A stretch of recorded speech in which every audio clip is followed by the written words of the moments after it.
733-875-KTGR. The Big Show starts now. You bet it does, and welcome into this Friday edition of The Big Show on the airwaves of KTGR and worldwide on the KTGR app. It's Brendan, it's producer Billy, and it's the artist formerly known as producer. Like, I don't feel like I can say producer Grant. You're not producing. You're just going to hang out with us for a couple of hours here today. But, Grant, it's good to see you, and maybe our audience will think it's good to hear from you again. I don't know. We'll see. Yeah, what's the Michael Jordan? He wrote 2 words. I'm back. I'm back. I think that's what I should have tweeted out. It's fun to be back. I'm excited. You know, Brennan and I had a little stint in St. Louis area. I'm glad to be back talking to the Columbia area, filling in for Andy today. I think I drop producer Grant. I think it's kind of moving up in like the military. I think I changed rank. You're just Grant now. I don't know if you moved up. Just Grant. Brendan and Just Grant will guide you along today. Producer Billy will be chiming in as well. As we'll talk Cardinals coming up here in just a moment. I got to know if anybody here had an issue with the lineup we saw today. A lot of people kind of felt, a certain way about that. So we'll talk about that. We hope to catch up with Rob Vino on Final Four talk around 4:25. And we'll give you some Final Four thoughts as we go along. And then the segment I'm excited about the most, and no, it's not Picks of the Week. At 5:25, I'm going to pose a hypothetical to you guys with regard to, it's those hypotheticals you see online. Would you rather have $1 million or would you rather? I'm going to give you one of those at 5:25, and I couldn't be more excited about it. It has been for like 12 hours just running around in my brain. So we're going to talk about all that today. 573-875-KTGR if you'd like to give us a call or a text and chime in on today's show. You can also watch us live on YouTube, youtube.com/@KTGR Sports. Interact with us on Twitter at KTGR Big Show, or find us on Facebook at facebook.com/KTGR Big Show. Now, the Big Show's Big Deal. The big deal is the small output the St. Louis Cardinals had today offensively as they fell in the afternoon game, the home opener for the Detroit Tigers, 4-0. Cardinals had a couple of chances in this game to make some magic happen. It was a bases-loaded spot in the 4th inning for Jose Fermin, who started for the first time of the season, did not come through. 8th inning, had a spot to use Dolan Gorman off the bench with 2 on, nobody out. He struck out. Jordan Walker grounded out. Pozo was put out to finish the inning, and the Cardinals just didn't have any other real threats in the game. Michael McGreevy was okay. We'll talk about his velocity concerns. Maybe he's been down a little bit in the first 2 starts of the season. 4 2/3, 3 runs allowed, 4 strikeouts, gave up 7 hits. The Tigers really had it going today offensively against him. But, man, this lineup, people have a certain feeling about J.J. Weatherholt being out of it already. Some other key Cardinals were out of the starting lineup today. That is your Big Show's Big Deal on this 3rd day of April 2026. 875-5847 to call or text us. So, guys, Ollie Marmol today put out a lineup for this opener in Detroit. Framber Valdez on the mound for the Tigers is a lefty, and so he stacked his lineup with some right-handers, and some right-handers we hadn't really seen much of or any of prior to this game. Joel Pozo was the DH. Jose Fermin got an opportunity to start in left field. Mason Wynn was in the lineup batting leadoff, so that was a bit of a change compared to him going clean up prior to this game. Had a car accident on Wednesday night, and I guess came out of it okay enough to move up 3 spots in the lineup in the Cardinals' next game. And then Grant, today he was removed from the game mid-game, dealing with some hip tightness, according to reports there from in Detroit after the game. What were your thoughts, Grant, on the Cardinal lineup today? Obviously didn't produce anything, but were you mad about it? Were you upset about it from the Ollie Marmol, from the desk of Ollie Marmol, I should say? Oh, no. Where's Grant? Grant, you're completely muted. You're completely gone. Wait, can you hear me? I had him a minute ago. There he is. Yep. Okay, that's my. Did you press that? I was going to say, it looked like you pressed it. All right. What did you think of the lineup?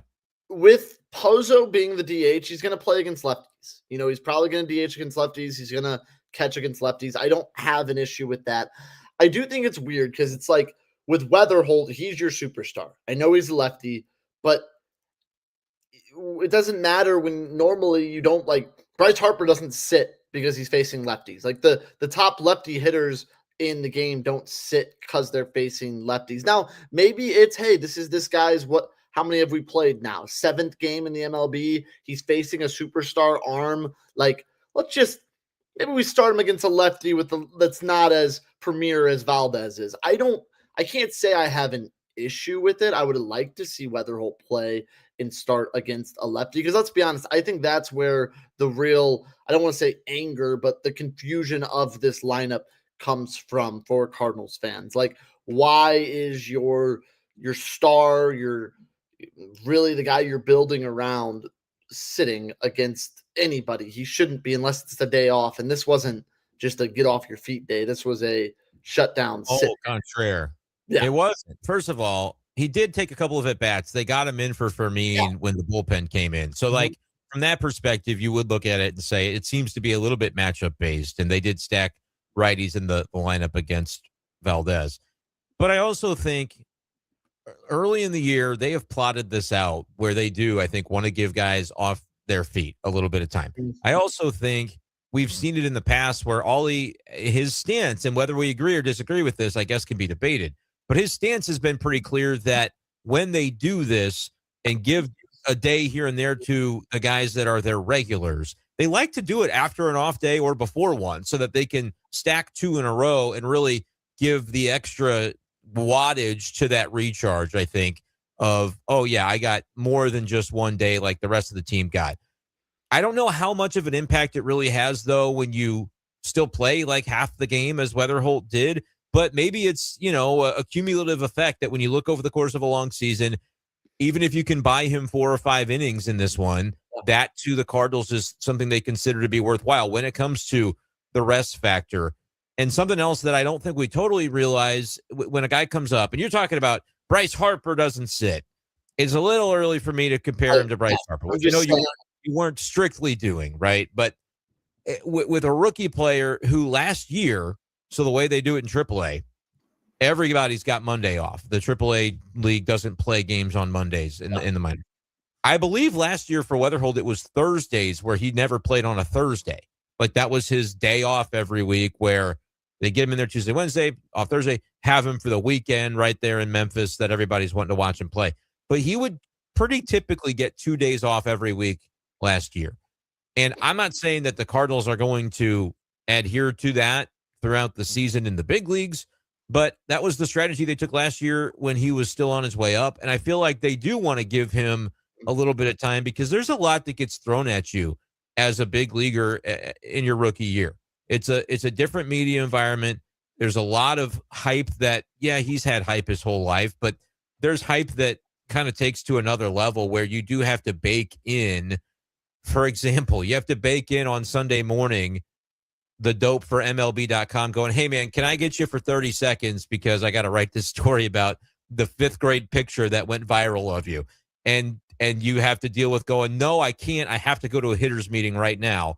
And then he says you can't. And then the next day, that guy comes back. I'm just saying this is a hypothetical. Who's that guy? How do you know so much about him? We're very close. We're on a first name basis, you could say. And then that next day on Monday before the game, you go, hey, man, so I'm back again for that same thing. And he goes, I really can't. And I say, 30 seconds, my friend. Give me 30 seconds. And then it might take 40 seconds. And then a certain sideline reporter then starts to bother you after that. And then the MLB.com guy is going, oh, my gosh, I feel so bad because now the sideline reporter is bothering this rookie that I told it was going to only take 30 seconds. I took 40, and now he's talking to this guy. He can't get out of the clubhouse. He's going to drown in here. There's just some things that, shout out Jim Hayes, by the way. He was quick with him. But there are certain things that are thrown onto your plate as a rookie that I think if the Cardinals can adhere to somewhat of a, hey, we're going to give him 4 innings here and there. We're going to give him a day off his feet here and there. I do think that's part of it. And, the at-bat he took in the 9th inning, I think it was today, where he struck out, didn't really look particularly good. Like, he's going to have moments where he does feel a little overwhelmed on the field. And so, I think that more or less, Grant, for me, it was plotted out. It doesn't look great because you kind of put it's like a getaway day lineup on the first day of a road trip. Yeah. And that's the way it looks on paper. And then when it looks that way in the way you perform and you don't score, like, Cardinals fans are going to be mad because they're like, what are we doing with this lineup? But I do think there's strategy behind it. Whether we agree or disagree with the strategy, that's fair game. But I'm like, they're not doing this just willy-nilly is kind of my thought around it. But my thing too is like, okay, so you're facing a lefty. You Okay. a decent amount of your guys who are like, I don't know how many real everyday starters they have, but a decent amount of your guys are lefties. Like Nathan Church would normally play in left field. You're probably not starting him against a lefty right now. Right. Maybe, if he's hot, it's one of those situations, let's just throw him in there. So that's where Fermin comes in. Do you want Pajes? Maybe you would have rather seen Pajes catching and Herrera DHing, but to me, Pozo and Pajes are interchangeable as is. So I think your bat Pozo's a better bat than Pajes, so that's one up. Either way, there it's right-handers though. Like those are just a bunch of catchers. I'm just saying for those today. Yeah, for those nitpicking, I guess. And so JC, he's gonna find his way into. He's going to be close to an everyday player for the Cardinals, and it just happened that he was filling second base. So I guess the one complaint that I think you really have legs to stand on is Weatherholt should be at second and throws to JC out and left. Yeah. That's the only thing that I can think of. Rather than start Fermin, which I think though they wanted to get Fermin a look because it gets to a point where like, what's he doing here if he's not going to ever play, right? So, and look, he had a big spot. He had a spot that I think could have bought him multiple weeks, if not months, on this team. Had he if he gaps one there with the bases loaded and the Cardinals win like 3-2, he's a made man for a month at least. Like he's got nothing to worry about. That was a bummer that he couldn't come through with a hit because I don't know how many more chances he's going to have of that. The good news is, I guess if you're Jose Fermin, that Nelson Velasquez, I haven't checked on him this week, but he was 0 for 15 to start his career down there in Memphis, 6 strikeouts in that span. So there's not really, from that perspective, the guy coming ready to take your job. Joshua Baez might be that guy at some point where if you bring him up, you're doing it to start very frequently in left field, and I gotta be for it. So we'll see if that's something that we end up seeing. But yeah, for me, that was a ready-made spot to be the hero and be able to be like, see, I'm valuable here. The problem is, unless you have all of these multiple day offs at once, which they scheduled today, he's kind of like the third string for just about any role he could play on the team, right? Like if it's left field, second base, third base, bat off the bench, there's a reason in almost every instance to be like, well, this other guy kind of fills that backup spot better than Fermin does, at least in theory. So we'll see. He got a chance today, and it didn't really cash in on it. And I think for me with Fermin, it's weird. What year did he come up? Maybe it was the 23 year, just the awful year where he was batting he only was with the squad for a month or two, and he was batting well over 300 for most of that. I think that for me, I've always had a little bit of a soft spot because he was so good for a week or two on just an awful team. But since then, it hasn't been. Last year he had a 283 average in the games that he played with a 793 OPS, 70 plate appearances where it was like that. If that was what he actually would do, now he's a 600 OPS for his career. So, but if that's what he would actually do, he should be starting and leading off every single day with a 377 on base percentage that he had last year, mostly in September when it was all kind of all she wrote at that point. Billy, I'll ask you thoughts. Do you worry about this when you say a rookie, what are you, 22, 23 years old? Mason Wynn's JJ Weatherholt's 23 years old. He's getting a day off after a team day off. What are your thoughts on that? Is that something that Cardinals fans are right to be mad about? Is it much ado about nothing? I think it's fair. I mean, we'll kind of see how it progresses, right? It's so early in the season. Is this going to be a pattern? But I think the big thing, you talked about it last year. I think building regularity and building comfort for him is the biggest thing. And he's acquitted himself really well, had reached in all of his first 6 games, had gotten hits in all but one of them, including a pair of multi-hit performances. So I did find it a little odd because his numbers weren't bad against lefties last year, like you mentioned. I just found it kind of weird because of the way that he's been playing to shake things up for him. Obviously, if you wanted to give him the day off, I think that would have been fine. to kind of break the routine when he's really had a nice start to the year, for me, was a little odd. We'll see how it continues.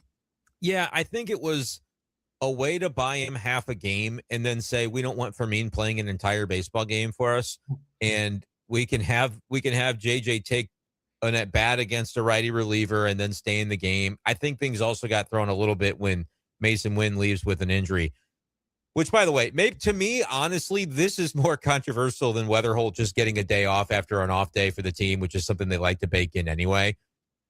So Wednesday night, Mason Wynn, car accident leaving Busch Stadium, wet pavement on Highway 40, and gets checked out at the hospital. They were worried about his thumb initially, or he was, but everything came back clean on that. But then he leaves mid-game today, and you're going, what's going on with Mason Wynn? Is it residual from that car accident? What's the deal? And I saw from Jeff Jones of the Belleville News-Democrat, he's there in Detroit, reported that it was a hip tightness for him that the Cardinals will monitor. But then added to that, where Mason had said he started experiencing the hip tightness in the batting cage on Tuesday, where he took 2.5 hours of swings trying to break out of the slump he was in, which was a day before he hit a walk-off, for whatever that's worth. But then had the car accident on Wednesday night and then started at leadoff today. And he said, yeah, I probably overdid it a little bit. The 2.5 hours and then having a hip thing, whatever. Once I get in that car accident, I probably would be like, hey, Skip, I was kind of feeling the hip before I totaled my very nice vehicle that I bought with my draft bonus. And maybe I should get a day here. Yeah. Grant, your thoughts on Mason Wynn wanting to be Iron Man through more circumstances than I think he should want to be Iron Man through. I mean, I think it's a good thing that, the Cardinals obviously in a young star have someone who wants to play. I'm encouraged by the 2.5, 3 hours. And I know, we're not athletes, but we're not really swinging baseball bats anymore. But if I go to the driving range and I'm trying to figure it out for a while, I'll wake up sore the next day. So but then a car accident that night. What happens if you car accident that night? Yeah, I don't know. You're probably not going to go back to the range on Friday. You know what I mean? You might take a day. No. Flew on a plane as well. That always can kind of mess up your body a little bit. I get he's young, but that sounds like if that happened to like any 40-year-old dude. I'm 31. If that happened to me, that series of events, and let's just sub in driving range for batting cage because I think that's more what the stage of life that we're in. Hey, you can go to batting cage and get some cuts. Yeah, I actually my bachelor party. I got in there out in just beyond Columbia. They got that batting cage out there where they pump it up to like 85. I was like, this is awesome, dude. Let's get in there and take some hacks. Billy, if you had hip tightness and then got in a car accident, are you calling in from the big show the next day, or are you going to grit out the shift in the producer chair? I'm out. We'll text one of the others. But you're not going to play hurt? We need you. No. I got to protect this. There's a lot going on here. I'm a franchise piece. Yeah, he's longevity. I'm going for longevity. He's the Weatherholt of the operation. Exactly. Like, he's a little green, but we're going to use him for a long time here. We don't need to overexert. I mean, it's April. There's a difference between, being tough to prove a point and being smart. What's the comparison for sports talk radio of what Mason Wynn has done this week? Where, is it a bout of laryngitis brought upon by screaming at a basketball game, and then there's got to be another thing that goes on top of that, and then you don't mention it, you don't bring it up, and you get to the show that next day, and your horse doing your Sports Center updates. Like Ryan Anderson when he was on the NCAA tournament game, he just didn't have it. It's like there's no shame in just not having it sometimes, and I think that's the lesson for Mason. And I feel like we've been down this road before with him, where it's like he wants to be in there. Nobody has ever questioned his will to be in there every single day. He loves it. He craves it. He needs it. But last year with the knee, it's like, it turns out I've been dealing with this, rubbing the two knee bones together. The cartilage is gone. Let's get the surgery in September. I've got the Gold Glove now. He's a gamer, to your point, Grant. There is no question about that. But I do think there is a point in time like if I'm Oliver Marmol, I do have a quick aside at some point, if it hasn't happened already, where I say, Mason, I know how desperately you want to be in there. Let's get through this season. We're on the same page about this. There's no shame in dude, you got in a car accident. I'm sure that conversation happened. Like, Ollie was at the hospital, right? It was reported that he went there and met the players there. Nolan Gorman drove him there.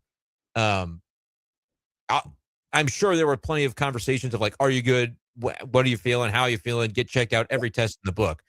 But like at the end of it, when you still end up having a hip thing the very next game, it's like to get those situations addressed, because I think one thing, Grant, that would be really rough for this Cardinals team is to lose him for 10 plus days. Like if he needs an IL stint because you push it, then you're going, all right, are we playing Sajaci at short for 10 days? Are we going to say, hey, Weatherholt, here's more that we're going to throw on your plate. We want you to play a second position, your natural position from the minors. That's my process coming at this, where it's like, is any of this a huge deal? Not really. Mason's a young guy. He's a healthy guy. He's going to, a little hip tightness here and there, but he's dealt with back issues in the past.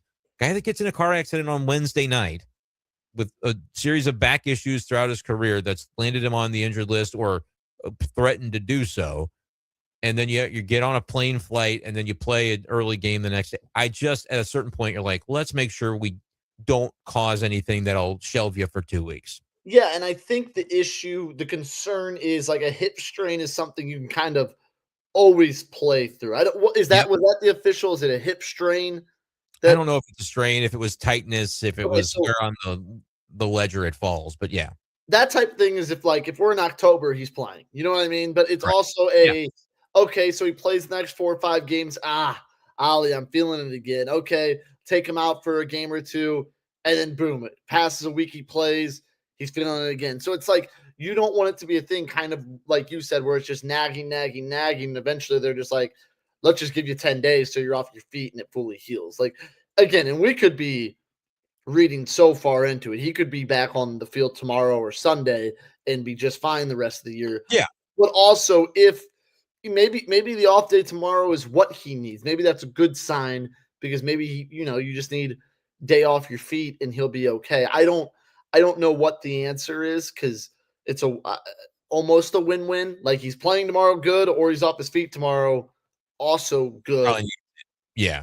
Just don't want it to turn into a nagging thing that turns into July. A, he needs the IL, or B, it results in, if you're favoring your hip, that results in back, leg, it could be worse. My prediction, he won't play tomorrow. He'll be in the lineup on Sunday, and it'll probably all be fine.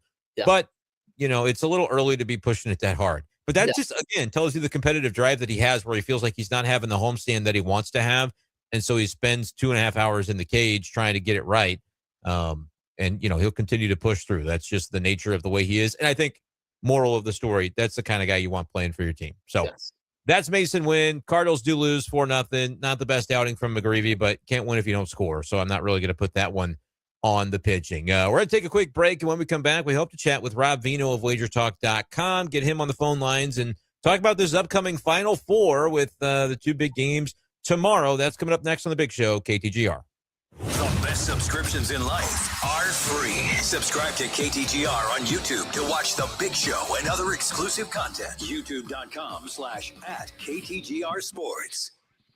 The nominations are in. Now it's time to pick the winners. Now through April 12th, you'll decide the winners for Inside Columbia Magazine's Best of Columbia 2026. Vote up to once per day for the businesses and places you love, including Best Salon, Best Place to Buy a Car, Best Sushi, or Best Chiropractic Office. You can vote once per day, so come back and support the businesses you love most. Best of Columbia 2026 starts with you. Vote now through April 12th for your favorites at InsideColumbia.net.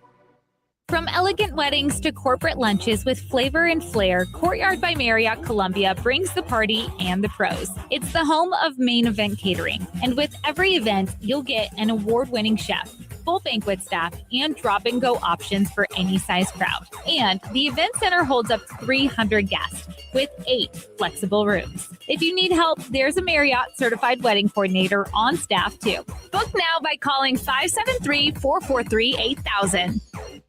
For 2 days only, Betts Jewelers invites you to discover timeless beauty at our Estate Jewelry Show. Join us Friday, April 17th from 9 to 5 and Saturday, April 18th from 9 to 2 and explore an incredible curated collection of fine vintage and estate jewelry from Art Deco and Edwardian to mid-century and retro. Each has been expertly evaluated by a graduate gemologist. Fall in love with history at the Betts Jewelers Estate Jewelry Show. Beautiful moments begin at Betts. Begin at Betts.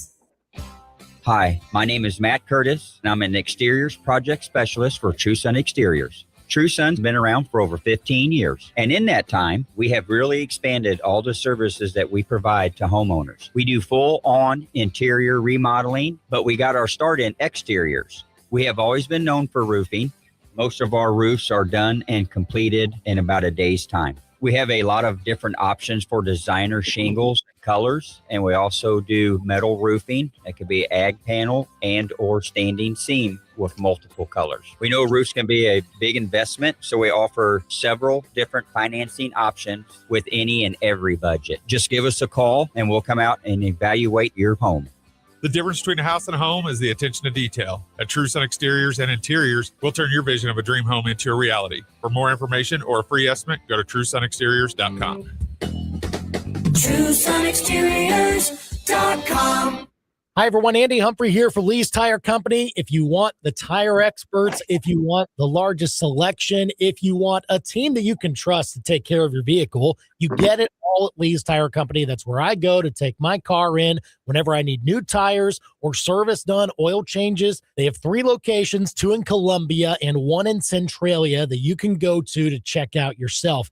And they do a great job, if you're in the market for new tires, of putting money back in your pocket. They run specials all the time. So this month you can save on Bridgestone tires, Firestone, Goodyear, so many more brands. You can get money back into your pocket if you buy sets of tires from Lee's Tire Company. So take advantage of that. Go see all the specials at leestirecompany.com. You can also browse their full selection so you can know exactly what type of tires that you want before you bring your car in. Go and check them out on the Business Loop in Columbia or at University Garage by the MU campus or in Centralia. If it's round and rubber, Lee's sells at leestirecompany.com. They can't shoot it straight on the golf course, but they can shoot straight on the biggest sports stories in mid-Missouri. Back to Andy and Brendan on The Big Show on KTGR.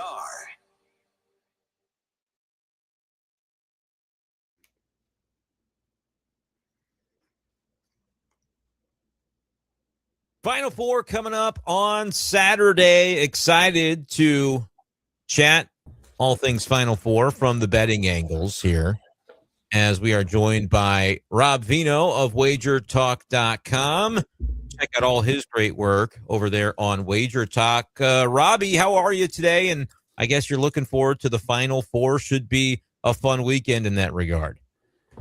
Yeah, it's a huge weekend. First of all, glad to be here, Brendan. Maybe I did phone into you guys last week. I was on the West Coast for a couple of weeks and maybe missed the live spot. But and aside from that, you have this Crown basketball tournament going on, and you have the NIT final. The NIT probably did, for years held in Madison Square Garden, right? And I think they did themselves a favor this year, put themselves right in Indianapolis with the NCAA, get themselves a spotlight game on Easter Sunday night. Smart move, playing at 8:00 at night. So, yeah, we've got good basketball all across the weekend here. But as you mentioned, the Final Four is the main feature. Yeah, and we'll let you vent on the Crown and the NIT a little bit if you've got some love for us from that perspective. But let's start with the Final Four. You've got the one side of the matchup where there are no 1 seeds. The other side, people may feel like it's the de facto national championship because of the 2 1 seeds. But let's start with UConn and Illinois. UConn, the better seed. Illinois, I've seen as a slight favorite. How do you see this one playing out, Robbie? Obviously, the excitement that it took to get the Huskies here in the first place, but can they keep it going with Dan Hurley's past Final Four success? Yeah, really a miracle against Duke, right? They look dead in the water. But again, Duke pulled what a lot of teams pull, Brendan, and kind of took their foot off the gas pedal with 3 minutes left in the first half. They were just scoring at will. And, I think those 3 minutes and then the next 9 of the second half, 12 minutes, 12 points. And next thing you know, UConn's chipped away to the point where they're in decent shape to make a bit of a comeback here, which they did. Miracle again. Braylon Mullins didn't even want the shot, gave it to Caravan. Caravan gave it back. Okay, I'll just hoist it. We win. Great ending for UConn and myself, being a 32, growing up there the first 32 years and having 9 family members graduate from UConn. Obviously, you could hear a lot of screaming going on, but these 2 games are difficult, right? The odds makers have put them in good spots as far as numbers are concerned, and the matchups are as tight could be. I would say in this one, guys, the biggest problem I have, and I'll start this just by saying that I liked Illinois 2/3 of the way into the season. I actually thought they could end up in this spot. They slipped a little bit due to injury, kind of got overlooked. Now they are here because they're that good talent-wise. But UConn's major weakness, if they have a major weakness, is they're a little loose with the basketball. Danny Hurley's complained about it all season long, too many turnovers. Illinois doesn't force turnovers. They're like 310th, 320th in the country. And when you look back through UConn's season, they didn't cover a lot of games point spread wise because they're overpriced, much like Michigan was in the Big Ten, right? You're winning games, but you're not covering because you have to cover such a huge amount. But the only team really that caused UConn great difficulty was St. John's. And I will add Seton Hall to that a little bit. And the common denominator between both of them is they pick you up 94 feet from the basket and stay up in your face.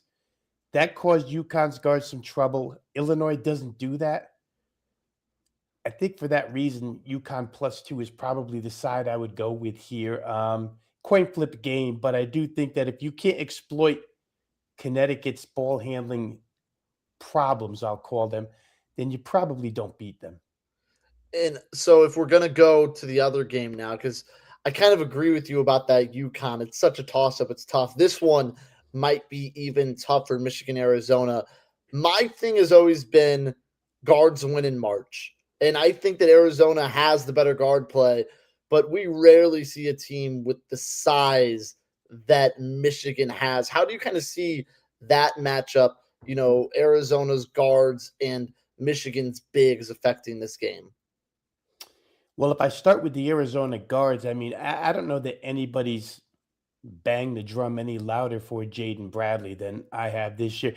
In a season where we've seen such great point guard play all across the country, he seems to be the guy nationally, not inside his conference, but nationally, that gets a little bit overlooked as good as he is, and kind of the glue to this team when they need a big shot. He's been there to make it for them.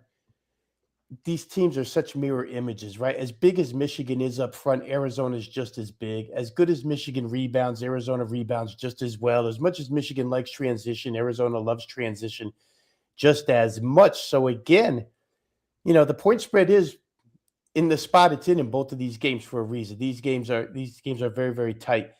The one thing, and Brendan, you'll love this because I'm about to use the word under. But 157.5 is the total in this game. And to me, it does seem a little bit high, even though both teams come with high octane resumes into this game.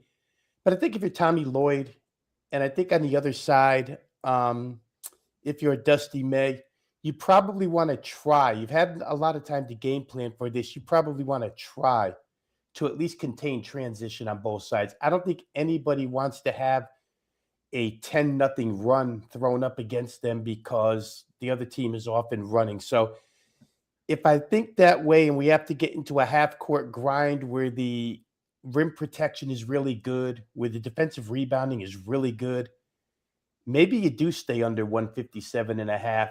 I haven't played it yet. Actually, I would hope that maybe a lot of $25, $50, $100 bettors come along and pile on the over tomorrow and give me maybe 159 and I can step in. But a great game. I thought in the beginning, guys, that Arizona was the best team in the country. But again, when you say that, there's no clear-cut one. Michigan's right there and should be a really good game. The one thing that surprises me, doesn't surprise me anymore, but Arizona's gotten here, guys, with 3 freshmen in the starting lineup, and they've been unfazed since day one. I mean, they went to Boston non-conference and played UConn, which is like a UConn home game in Boston, and won that game. No Terrace Reed, but they still won that game. So Arizona deserves to be here. So does Michigan. I'm curious, Robbie. I know you don't often delve into the futures markets, but if there's a look when it comes to this, because is the winner of that game the national champion? And if so, is there any value? That the odds are placed in a way that doesn't really add a lot to it, but you've only got to win 2 games, obviously. We're here pretty close toward the end. Or is there an angle where you'd say, no, I think the winner of that UConn-Illinois game could actually end up having a look here and potentially be a value? Like UConn would be the longest shot you could take, given that they're an underdog in that sort of secondary game. But I'm curious if there's anything that stands out to you from that perspective. You know, I think UConn is good I think UConn and Illinois are good in 3 of the 4 potential outcomes. I think the one I wouldn't like to at least take a chance, the long shot chance with Illinois or UConn, is if Illinois matches up with Arizona. I think Arizona would win. But if Illinois plays Michigan, there's a lot of familiarity there from the Big Ten. Right. And Michigan beat Illinois earlier, so there's a little bit of a revenge factor. If Connecticut plays Michigan, it's almost like somewhat of a reunion for Terrace Reed, who's an ex-Michigan center. And Terrace Reed has been on an absolute rampage for UConn in the middle of the last 10 games. So I think UConn could do well there. And then, of course, UConn, Arizona, as we mentioned earlier, UConn would have a little bit of revenge because they lost to Arizona without the services of Terrace Reed earlier this season. So 3 of the 4 outcomes, I think I would like, the 2 longer shots here. All right. I want to ask you about NIT. You mentioned it a little bit there. I don't know how many of us still expected Auburn to be playing, but it's like they did, kind of pull themselves up by their bootstraps after, whether you thought they should have deserved getting in or not to the NCAA tournament. Now still alive in the NIT. How do you look at that matchup and the motivation there for them to kind of at least be able to say, hey, prove you wrong, whatever you want to call it, when it comes to the way that their season and that story ends up being told? Yeah, they're funny, Auburn, right? They had all home games until yesterday. But, on the Wager Talk Full Court Press show that we do daily, I referred to Auburn's run through this thing as kind of lackadaisical. Like, you know what? We think we probably know we're better. We really don't care to play with any structure. We're just going to beat you. My colleague, Adam Trigger, referred to it as carefree. I think we're both trying to say the same thing. And you saw it again last night. They can out-athlete anybody in this tournament. It's pretty clear. I think in this game, Brendan, I'll go back and stay in my own lane. I like over 161 in this game. Now, Tulsa, New Mexico surprised me a little bit last night that it wound up as physical as it did. But in this game, listen, Auburn's going to run. They don't care about the shot clock. Kevin Overton throws up 35-footers that go in. They're more than capable of doing their share as far as scoring points is concerned. Auburn doesn't care much for defense. I don't know. Stephen Pearl, I don't think you get through to them on the defensive end. And Tulsa does feature 4 guys who shoot 40% or better from 3. So they have the weaponry to score right back. I think you'll see a little bit different game out of Tulsa than what we saw against New Mexico. So for me, Easter Sunday night, 8 o'clock, a little over ticket on Tulsa Auburn. I'll be happy as could be if it comes through. I want to move on a little bit. A week from today, the Masters kick off, and I don't know if you dive into it at all or have looked at it. Will you be placing a wager on a Masters winner? Guys, I have to tell you this, for years, we would go to Connecticut. We would go to Connecticut to my in-laws' house for Easter Sunday, and they'd sit around the TV and watch that Masters tournament, and I'd be ripping the hair out of my head. I'd be like, what are we doing here? Are you kidding me? All day long watching this mess? And I'm not a golf handicapper. I'll take pointers from other people inside Wager Talk who do follow it closely. But for me, I mean, your guess is as good as mine. I can't help you guys in that department. I just don't have any good info to pass on. That great. It's like, hey, I need some help on the Masters. I mean, it's a big event. And Robbie's like, not really so much on that. However, the Crown, I can help you out with the Crown. Yeah, I mean, UFL weekend, I could help you out with, Robbie, the St. Louis Battlehawks. Anybody want to join in? This is as good of a spot as we've had to tell you the board is wide open. Free pick of the week.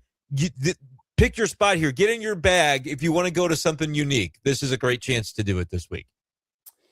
Yeah, I think, guys, I'll go to there's a couple games in the Crown tomorrow. One's really early, Oklahoma. In fact, the only reason why I don't emphasize that game, and I do like over in that one, but it's being played at 10:30 local time in Las Vegas. I just don't know how these kids are going to wake up for that game. But I do think that one probably gets over if all things are equal. But the nightcap, or, the afternoon cap, I'll say, I like West Virginia over Creighton. The Greg McDermott send-off was nice last night. Family was there. Dougie Buckets was there. Everybody was happy. Creighton beats Rutgers. But now they have to face West Virginia, who, luckily for them, they got a day off after an overtime game. But Ross Hodge is a North Texas assistant, a former North Texas assistant who comes with that defensive mentality. And Creighton wasn't even a 500 team this year. So I think West Virginia probably can clamp down on Creighton. Point spread's really reasonable. I think West Virginia was -1 to open. So I'm going to leave you with that as a best bet. West Virginia tomorrow in the Crown semifinal, -1 over Creighton. I love it. I wouldn't have it any other way. Forget the Masters. I need the Crown. And Rob Vino knows how to supply it. Guys, I can't take it. You can follow his great work on Twitter at Rob Vino Sports. And, of course, check out all their great work over at wagertalk.com. Insight from the top experts in the sports betting biz. Robbie, thank you so much for joining us again this week and bringing your insights to the KTGR airwaves. And we hope you enjoy the Final Four this weekend and the Natty on Monday. Yeah, always a pleasure, guys. Have a good weekend. Happy Easter to both of you guys. You as well. 4:43 here on the Big Show, KTGR. What are you doing thinking golf? This isn't a golf time. This is nitty-gritty college hoops. Get down in the weeds and bet the Crown overs and unders and point spreads. What are you thinking, Grant? I mean, the NIT is one thing, but we got the Crown. The Masters are a week away. That's what's important. What I think is funny is the Crown having the game played at 10 a.m. local time in Las Vegas. Yeah, you were asking for trouble. For teams that weren't even good enough to make the NIT, we're going to say, hey, it's like setting a trap for those kids. But, hopefully everybody behaves themselves out there. The Masters. I mean, we got some time yet. Yeah. What's that, next week? Next weekend? But Robbie wasn't going to join us again. If his hits are on Thursday, the tournament would have started. I didn't know. Certainly, if you were here now, you take your shot. So I thought that was reasonable. I just give you trouble. Formerly producer Grant's here. I'm here. I'm Brendan. Billy's here. No Andy today. No Andy Monday, by the way, either. You're stuck with Grant for that game time decision as well. So 2 Grant shows in a 4-day span. We'll get through it all together somehow, some way. And we won't throw Grant under the bus next. I promise that. We will throw some things under the bus coming up here after this live local sports center as our old friend Desiree Reed-Francois, I think, has to go under the bus today. And I'll explain why that is coming up after this live local sports center. Now, your local sports center update on your total sports station, KTGR. Good afternoon. I'm Billy Jones. This live local sports center update is with Lee's Tire Company. That's rounded rubber. Lee sells it. Lee'sTireCompany.com. Cardinals fall in game 1 of their series against the Tigers today as they're blanked 4-0 in Detroit. It's leg 1 of a 6-game road trip. Just 5 hits on the day for the Cardinals. They left 9 runners on base. Michael McGreevy picks up his first loss of the season. Just went 4 2/3 innings, allowed 7 hits and 3 earned. Ramblor Valdez was fantastic for Detroit. Pitched 6 scoreless for the Tigers. Teams will go back at it again tomorrow at 12:10 as Dustin May will face off against Jack Flaherty. The Royals open their series tonight against the Milwaukee Brewers tonight at 6:45 from Kauffman Stadium. Royals could not complete the sweep yesterday as they lost in Game 3 against the Twins. Luinder Avila, a highly touted prospect from Venezuela in the Royals farm system, makes his MLB debut tonight. The righty will face off against Chad Patrick from the Brewers. Your ABC 17 Storm Track forecast is with the Boone County Office of Emergency Management, reminding you to be Boone County ready. Make a plan, stay informed, and sign up for the Smart 911 emergency alerts at ready.boonemo.gov.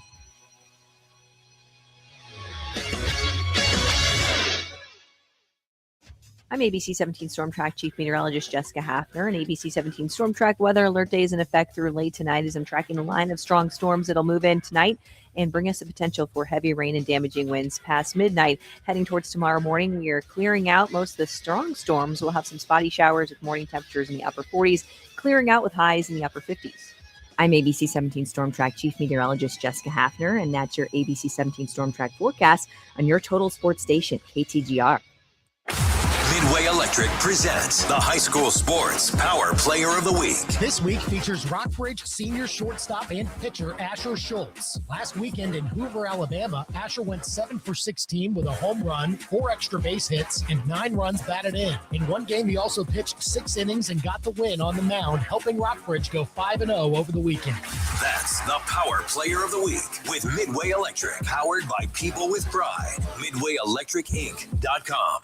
Hi, everyone. Andy Humphrey here for Advanced Tree Solutions. Now is the time, the springtime, to think about tree pruning, to think about the structural strength of your trees. This is the time to think about it, because once the summer rolls along and you try to do that work, it can be damaging to the trees. So now, if you get tree pruning done, they can grow back stronger as the months roll along. And there is one place and one guy that I trust with all of my tree needs, and that's Eric and his team over at Advanced Tree Solutions. They serve Columbia, Jefferson City, and Fulton. If you call him up, he'll be there on time. He'll take care of your trees. He'll assess what needs to be done, give you a fair and honest price, and the work is going to be top-notch. It'll take care of all of your worries about how your trees are doing. Let Eric and his team care for your trees at Advanced Tree Solutions. Go and check out their full range of services, advancedtreesolutionsllc.com.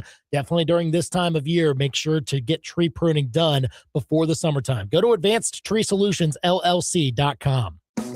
Just like you, 1851 Underground Tap and Grill is excited about watching Mizzou hoop it up in March this year. So put on your black and gold, grab your brackets, and meet your friends at 1851 Underground. With daily drink specials and half-off select appetizers for happy hour, it's a perfect place to take in the tournament. They've also got great Saturday specials on Bloody Marys and mimosas. It's no secret, but it is underground.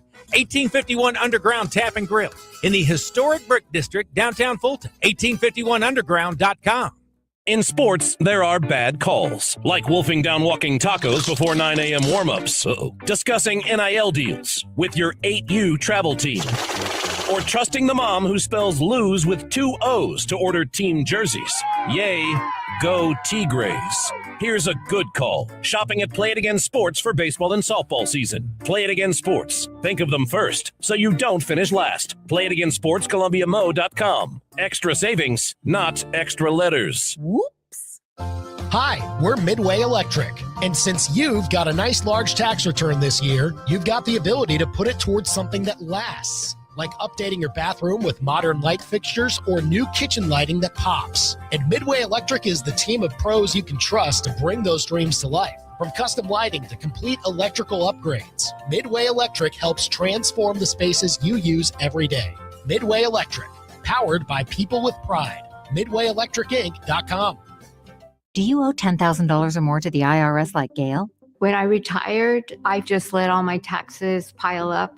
I had gotten many threatening letters. The one that said they were going to try and take my property was probably the scariest. When I found out that I owed close to $300,000, I was in total shock. It was a bad situation. I didn't know what to do. Then Gail found tax relief advocates. When TRA told me I was only going to owe $368, I just was in total disbelief. If you owe 10 or even hundreds of thousands of dollars to the IRS, don't lose hope. Do what Gail did and call TRA for a consultation. I was so blessed with TRA. Visit TRA.com or call 800-544-7357. 800-544-7357. That's 800-544-7357. Tired of calling Andy and Brendan? So are their wives. Then shoot them a text right now. 573-875-KTGR and become part of the Big Show. It's time to go under the bus on the Big Show. So Desiree Reed-Francois, I think by proxy of this new Tommy Lloyd contract extension that I guess, has been announced. He announced at his press conference on Friday, according to Matt Norlander, that he turned down the North Carolina job. Will be staying in Arizona. Here's the report from Matt Norlander. UNC offered Tommy Lloyd a top 2 contract in college basketball, but he took less to stay at Arizona. Will get a big bump in salary. Staff pool gets a bump, gets incentives. Here's the last sentence of the tweet, though, boys.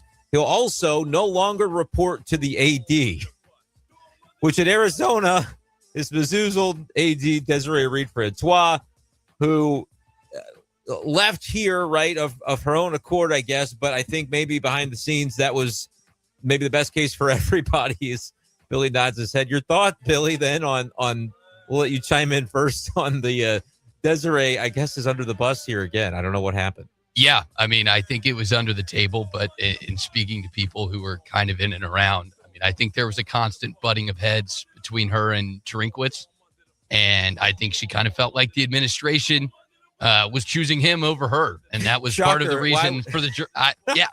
I'm not saying, I'm not picking sides. I'm just saying that was the talk. Yeah. And clearly, I mean, I'll take not Trinkwitz unreasonably. Tommy Lloyd wants his run of things out in Tucson, and based on his record. So she jumps ship basically from Missouri, where it was like the head coach, the lead head coach of the university is more powerful than I am. Goes to Arizona, and almost immediately, to keep their basketball coach, they're like, yeah, you don't have authority over him either, Grant. Thoughts?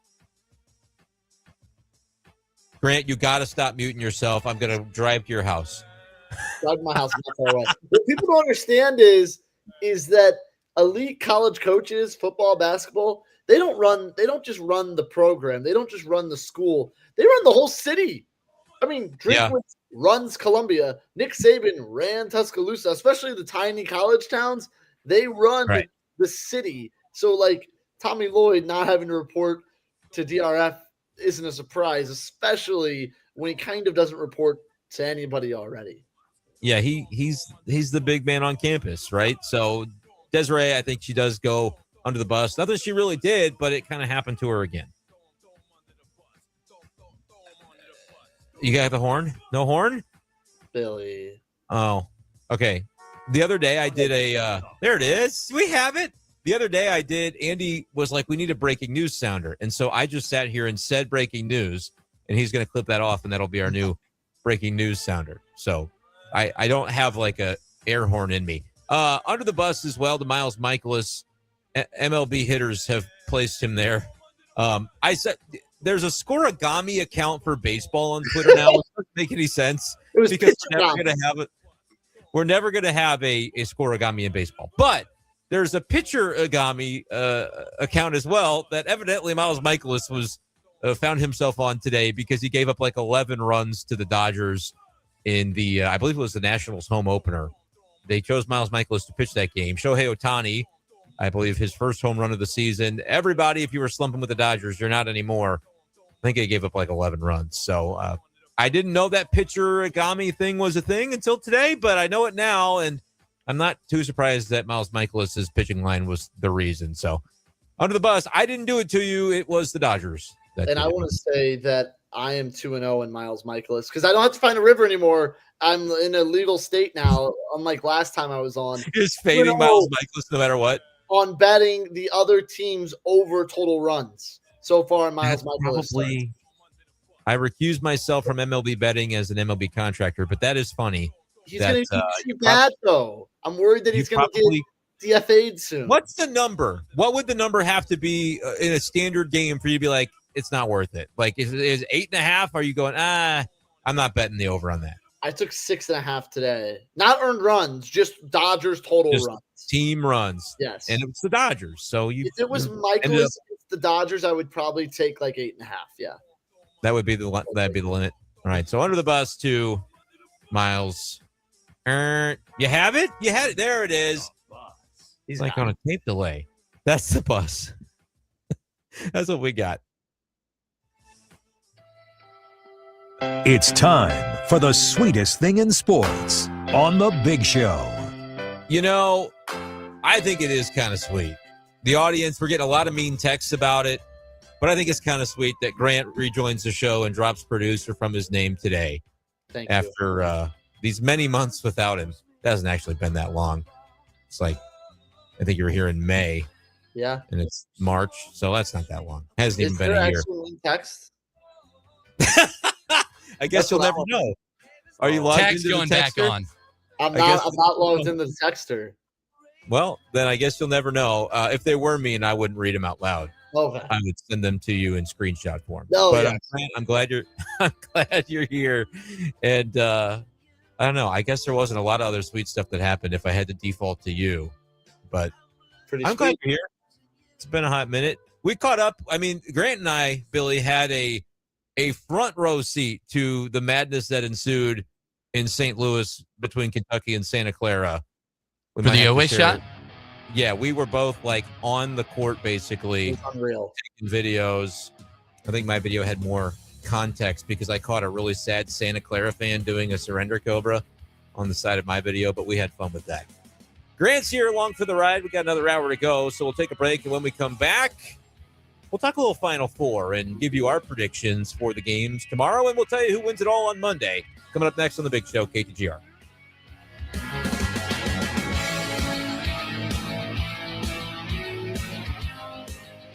The dawn chorus of birdsong, the calm trickling of streams, wind rustling through new leaves, bees busily buzzing, friends and family laughing and enjoying the outdoors again.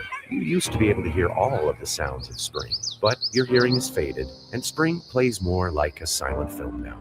So it will be all the more wonderful when you experience spring again, like your first movie in Dolby Digital. Hearing Aid Consultants in Allmaker Repair Lab in Jefferson City. We are here for you today so you can hear tomorrow.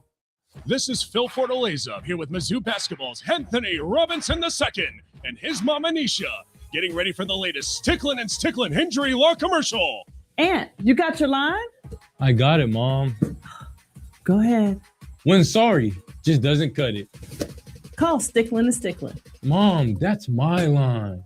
At Sticklin' and Sticklin', all they do is personal injury. Sticklin' and Sticklin'. It's a slam dunk. To you, they're basically invisible. Tiny, weird, winged insects. Out of sight, out of mind, right? Not exactly. You see, while you're living your best human life above ground, there could be up to 1 million termites foraging for wood underneath your home. Steve's Pest Control needs you to know that termites are a serious problem. Like up to $5 billion a year serious. Oh, and that homeowner's insurance you've got? Yeah, termite damage isn't covered. In Missouri, it's not a matter of if you're going to get termites, it's when.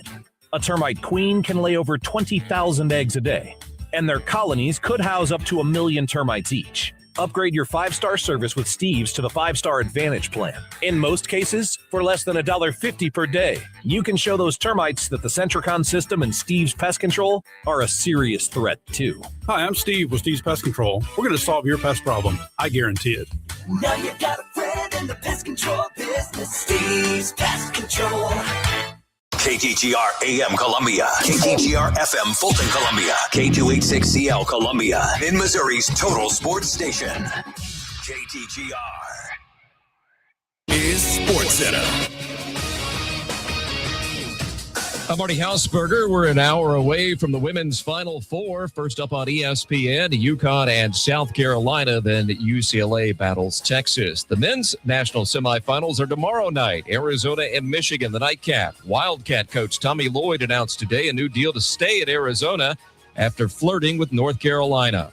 Lloyd said he never got a call from Tar Heel legend Michael Jordan, as rumored. My Michael Jordan is Steve Kerr, and I'm proud to be an Arizona Wildcat. ESPN's Pete Thamel and Jeff Borzello report Lloyd will be one of the 5 highest-paid coaches in college hoops. After missing more than 2 months with knee issues, ESPN's Shams Charania and Anthony Slater say Stephen Curry will be cleared to play Sunday against the Rockets as Golden State, currently 10th in the West, pushes for a playoff berth. The number 1 pick in today's WNBA expansion draft was Bridget Carleton, formerly of the Minnesota Lynx. She was chosen by Portland. Opening day scores, the Dodgers whipped Washington 13-6. The Yankees bounced Miami 8-2. Boston beat San Diego 5-2. Detroit blanked St. Louis 4-0. ESPN Radio is presented by Progressive Insurance. Progressive Commercial Insurance can protect your small business with over 30 coverage options, an easy-to-use mobile app, personalized discounts, and more. Get a quote in as little as 8 minutes at progressivecommercial.com. Discounts and coverage selections not available in all states or situations. From Faroe. 15 to the 10, to the house. Bush. Back to the wall, and it's got her. And Arrowhead. Touchdown! Kansas City! To your speakers. This is the big show, baby. Get fresh takes on the biggest sports stories in mid-Missouri. Right now, this is The Big Show with Andy and Brendan on KTGR. Hour number 2 here on The Big Show is weekend just around the corner. Breaking down the Final Four coming tomorrow. Should be a fun one. And the finale to the picks of the week, late charge from the producers. Can we climb the mountaintop? Been a late Sunday charge. Tiger would be proud of. Trying to eclipse Brendan's impressive mark. Brendan also has a hypothetical for Grant, who's now back in the building, which is made for an exciting day. Should be a fun one. And I hope you'll stick with us for the 5 o'clock hour. All that and more. But first, it's 5 o'clock. It's time for the Top 5 at 5 on The Big Show. Number 1. If you want to trade away for curtain number 1, you can have curtain 1. I like Billy doing his best Tony Vitello impersonation there, invoking Tiger Woods this week. Cardinals, they lose today 4-0 to the Tigers. Didn't score and put together a lineup for the game that kind of made you think they wouldn't score. Jose Fermin was in there. Joel Pozo was in there. Guys you just hadn't seen very much of, if at all, yet to this point in the season.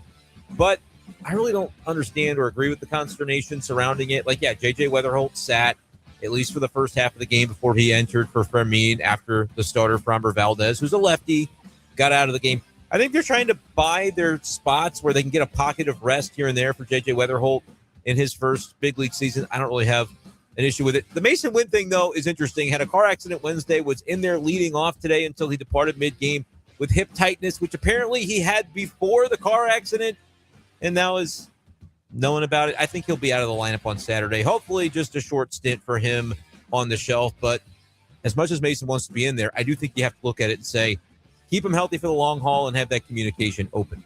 Number 2. Number 2, your timing is impeccable. The Final Four, which we're going to get into here in just a couple of minutes, features UConn against Illinois, with Illinois, the 3 seed over the 2, actually a small favorite against the Huskies. I'm kind of on the side, I think, of the UConn, especially as an underdog in what could be a close game. But is Zona Michigan just the de facto national championship? It's a question that we're going to get into here coming up. Number 3.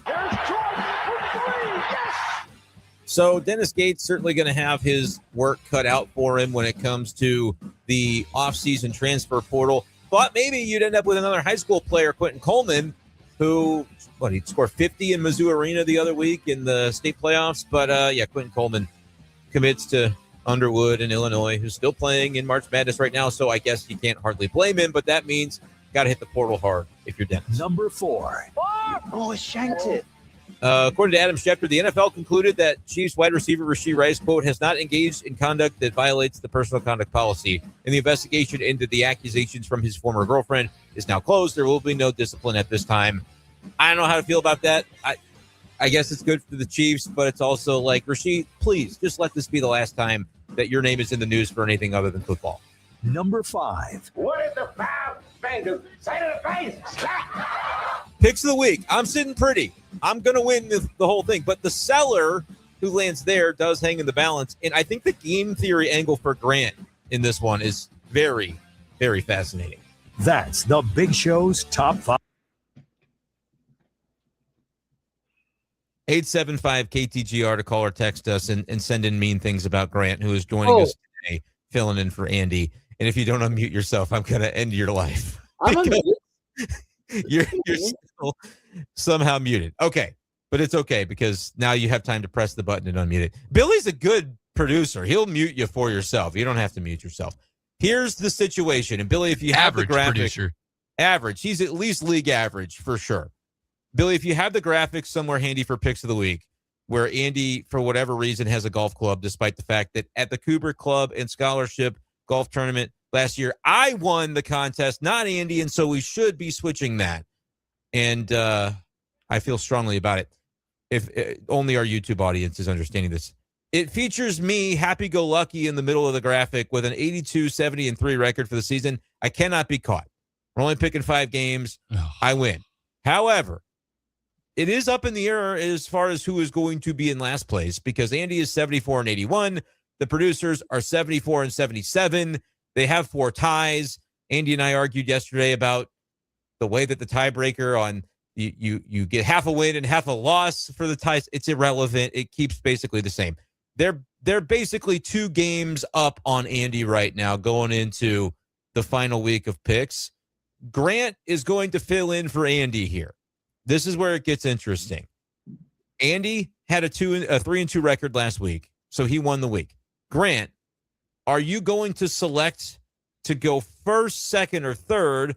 And is there some game theory in how you should handle this to try to get Andy out of the cellar for the season finale? Well, I'm kind of just I'm just finding out that Andy won the week last week. So that's an important that's decision. news to you. Okay.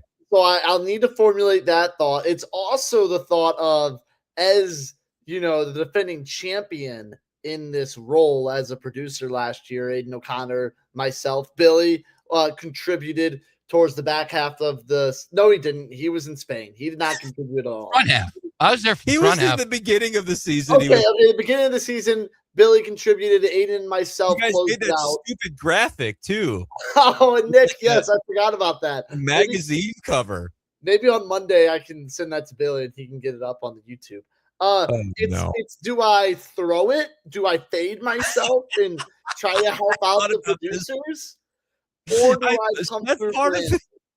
That's part of the game theory is this notion that you did win in a producer grouping last year. Mm-hmm. And so what do you fall back on your former, do we put the producer back in front of producer Grant and he just tries to pick badly on purpose, which could backfire in and of itself? Or does he say it would be good for my future opportunities to fill in if I can win for Andy?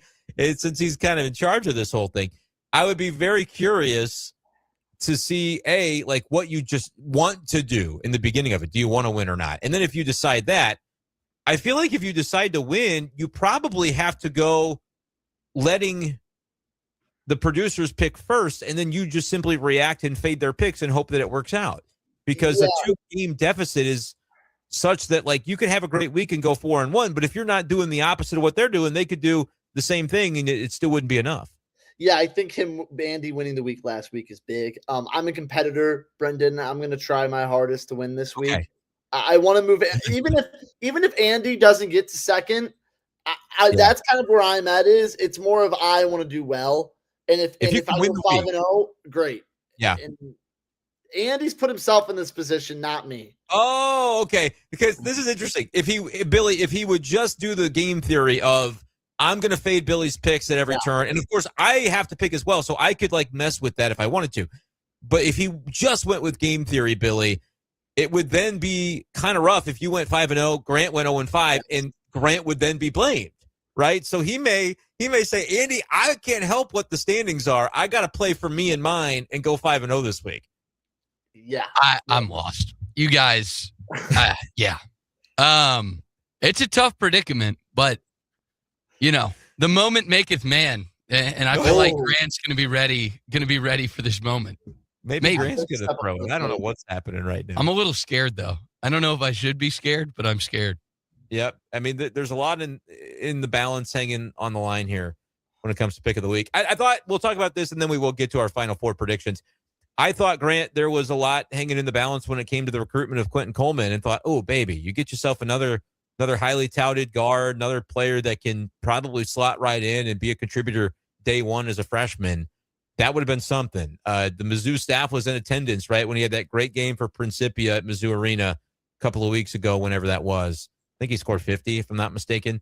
Mizzou doesn't get him. Just kind of your thoughts, Grant, on the state of the roster with the news. The 2 Trents are coming back. We know that. We don't know anything about Teal Barrett yet. Anthony Robinson on the way out. Sebastian Mack leaving as well. Where do you think things stand, knowing they do have a pretty good recruiting class coming in, but not able to add Quentin Coleman to it. Yeah, I'm worried. I can't say that I'm not. I think that there's a ton of really, really good guards and a ton of guys that are already kind of linked with Mizzou. So that's where it's like, if I'm not mistaken, the portal to actually get entrants, like to sign players, hasn't even opened yet. I believe that doesn't open until after the tournament You're ends. correct. And yet So Tennessee signed somebody already, which I don't really understand how that happened. But anyway. I'm not sure either. Is it a JUCO I don't player? know. No, it's guys from Belmont. They announced yesterday, and Rick One Barnes Blade? even had I kick shoot the ball. Bloodblade, and he's a good shooter. And Rick Barnes had comments on it already. I don't know. Anyway, I didn't see that. I must have missed that. But again, there's no need to panic yet because there could be a couple good guards, a big man in the portal, and Mizzou fans will be happy. But I think Quentin Coleman is I don't want to say that he has a better chance than Jason Crow to be a lottery pick next year, but I'd say they're pretty close. I think Coleman is almost more NBA ready than Jason Crow Jr. is, or similar to. And I think that both of them kind of come in with the fact of, I don't really know what their competition was like in high school. Principia went and they played teams. They went to the Peach Jam, and so did Jason Crow's team. But for a while there, you saw Principia just blowing teams out in Class 3, and kind of the same with Jason Crow's team, and then Crow's team lost eventually in California. I think Coleman could be a lottery pick next year. Now, I think Crow's odds are probably a little bit better in that fact, but adding another guard in who can score almost at will in high school would have been unbelievable. I don't know if how many transfer portal guards out there that I would take over Coleman. what I'm worried about, and I'll ask Billy this, when it comes to the front court, clearly you need probably 2 starters, I would think, at that position group. I'm seeing some tweets about what some of the bigs in the portal are asking for in terms of money, and that's what scares me a little bit. I think they'll get the guards that they need. Hopefully Dennis, can identify the right talents. What happens if they can't land the bang for their buck on bigs would be my concern. Yeah, I guess the question and part of this is, what are you willing to spend? But you can find just a big body. I think that's going to be relatively inexpensive. And I don't know how much scoring they need from that spot. Okay. If you think Tony Bryant can play the 4, now he's definitely not big enough, I think, to bang around consistently without somebody bigger to kind of clog up the basket. They're going to need a rim protector and just a big physical guy inside. I don't necessarily think they need scoring, though, at the 5 spot. I agree. And if that's the case, I think you can go find someone who's athletic, i.e., what they've had kind of the last 2 years with Josh Gray and Sean Phillips, a guy that doesn't really have to be all that skilled. Maybe another body, if you want, coming off the bench. Unless you think Nicholas Randall takes a big jump, but it feels like that's asking a lot. We looked him up yesterday. He's listed as a guard, which it's so weird. Is fun. Okay.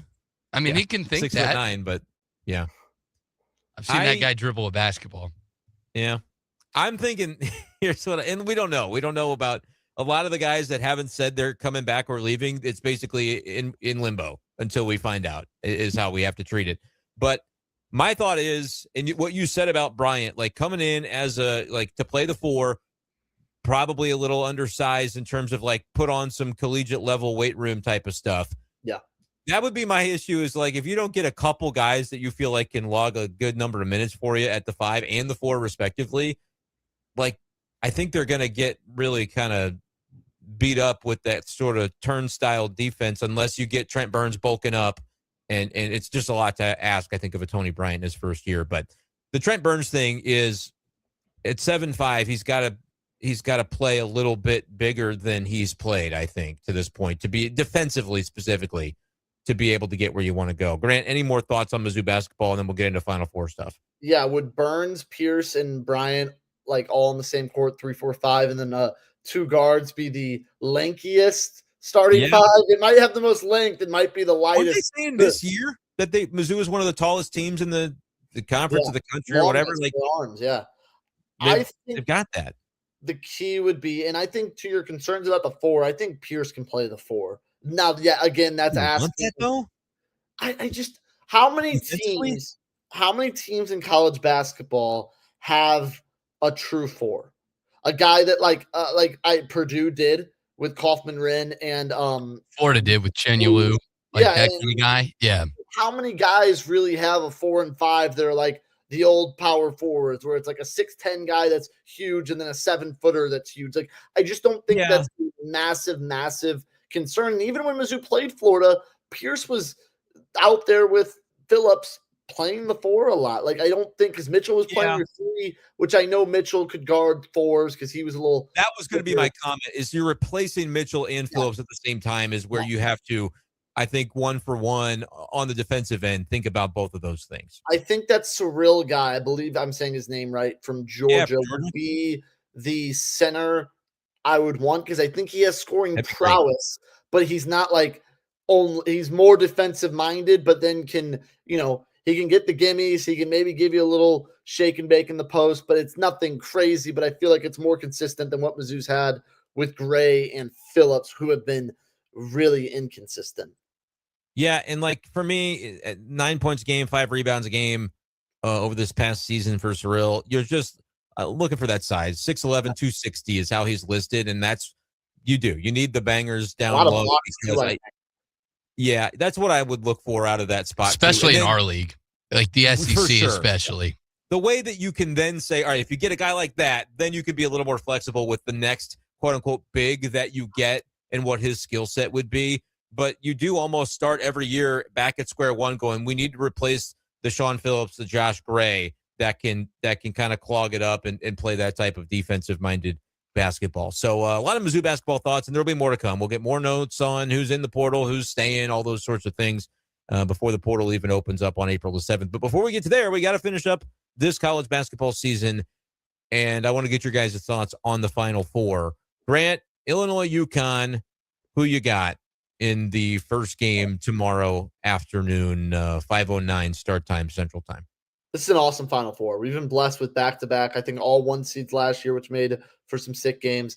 I think UConn is my lean. They've kind of been the team who I'm going to take in Survivor because I'm still in. Oh, man. Good for you. Yeah, I got back into a corner. $1 million on DraftKings. So hopefully I win. Good for you.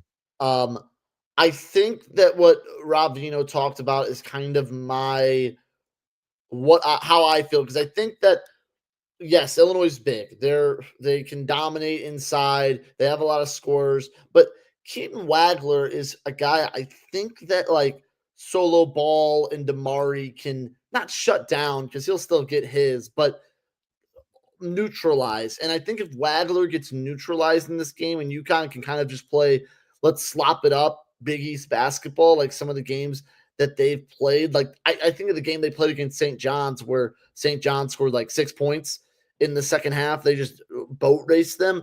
I think that the UConn defense, and while the offense has been a little lackluster, Illinois doesn't play like remarkable defense, and they don't turn it over, which Rob Vino had. That stat really is what I think locked me in for UConn. Yeah, I really about UConn just like the number because I don't feel like they should be. I think it's like a pick 'em. Illinois is really, really skilled, but I do think you have to lean a little bit on the experience of Dan Hurley. And in these situations, the dude's a psychopath. He's out here headbutting refs after his guy hits a buzzer beater. Like part of me is just thinking, I want to bet the number, the fact that you get +1.5, +2, wherever you may bet it. That's really my only lean. I think that's going to be a really, really good game that comes down to the wire. The other one, man, I would have said Michigan. Michigan's who I picked in my bracket. The buzzer beater, by the way, for UConn robbed me of maybe the first time of me having all the Final Four teams correct. I had Duke, and I had a completely live bracket otherwise. But how do you see, Grant, real quick on Arizona, Michigan? The Elliot Cadeau stuff with the food poisoning is weirding me out a little bit. But like I still want to say that Michigan, for the reasons that I picked to begin the tournament, to win this exact matchup in my bracket, I'm going to go ahead and stick with them, I think, on this one. Yeah, I think I'm going to go Arizona because I have Arizona winning it all. They're my national champion pick. And I think Charles Barkley called this the Arizona you-know-what beating Invitational. So I kind of agree with him so far. Obviously, they've been unbelievable. And it's guard play in March. That's my thing. If I'm tossed up, I think the coaching matchup is even. I think in the other game, Hurley has the advantage. I think this one maybe May has the slight advantage, but I think Arizona's guards are so good. And I just don't know if I trust, Yaxel Linderborg might be the best player on the court, but let's say it's a 3-point game and Michigan needs a 3 or Arizona needs a 3. I like the ball in the hands of the Arizona players a lot more than I do of Elliot Cadeau. Like, he just doesn't strike fear into me. Yeah. And I might regret that. He might have 15 points and 12 assists and I'll look like a fool on Monday, but he's not the guy that I can think like Wagler, like Burries, like Bradley on Arizona that can drop 25 on me. I'm taking Michigan, but if there was a team that blew somebody else out in this Final Four and you told me like that was my prompt, I would say Arizona blowing out Michigan is the one that I could see. I think UConn, Illinois is going to be razor thin. Somebody will take an 8 to 10 point lead, but I think it's going to come down to the wire. Michigan, I think, can win the game. I'm picking them to win the game, but if I'm wrong, it's in the direction of like Arizona, just like you said, is on that warpath. But then again, what does Charles Barkley know about college basketball? Every time he talks college hoops, I laugh. But you know what? He's doing pretty well for himself. So what can I say? Billy, your national championship matchup and your winner. What do you see this weekend? I think it's Michigan over UConn. I really have. I think I just kind of forgot how good Arizona was. Kind of tuned them out a little bit towards late February, March, and I just felt like there was a lot of tournament baggage too with Tommy Lloyd, and maybe that's coming even back to the Sean Miller days. But I do think Michigan's going to be able to match up with them inside in terms of the physicality, and I think that's going to neutralize some of the easy baskets that Arizona's kind of been able to feast on. And in that case, I just kind of give Michigan the edge. On the other side, I think we always see it. It's difficult for teams to shoot in these arenas. Like, it's just a different, I should say, stadiums instead of arenas. And for that, I kind of lean on UConn for that because of how much they rely on the inside offense. The fact that they've been there before, and even if some of these players haven't, like, it's just different in that. That kind of team culture. I know that sounds a little cliche, but I do think Michigan ultimately gets over the line. When the margins are so thin, because I do think, as Grant mentioned, we've got like 4 very deserving teams to be here, and there you could really make. I said earlier this week, I don't think Illinois can win it all, but then again, like if you did get that matchup against Michigan, there is familiarity where stranger things have happened. But I'm with you. I'm going to have I think UConn's going to be able to pull it out against Illinois. I'll go Michigan in the game against Arizona and keep Michigan as my champion. Too many times throughout the year, I watched Michigan and I was like, these guys are winning it all this year. And I don't really think they've given me a reason to go back on that at this point. Goodness, watch SLU just beat the tar out of Georgia and then Michigan beat SLU like a drum. You're like, Michigan is just on another level. So looking forward to the games tomorrow night. I think it'll be a lot of fun. And we'll get to actually see what happens and then kind of see where we went wrong or where we were right come Monday and talk about the national championship game before that happens on Monday night. Here's something that we'll never know the answer to, right or wrong, on this next one. But my prompt, based on I guess viral, I don't know if it went viral, but it showed up on my feed, one of the social media hypotheticals that you could see. The question is, would you rather be given $1 million right now or get paid $10 per free throw that you make for 1 year? That's the question I'll pose to you two. I'll answer it myself. There is a correct answer, in my opinion, and I'm very fired up about it.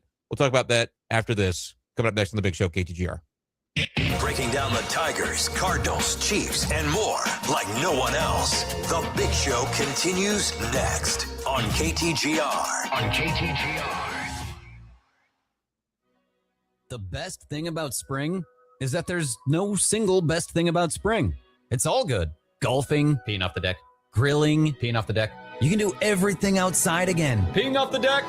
Practice your aim at cornhole and peeing off your crutch's deck.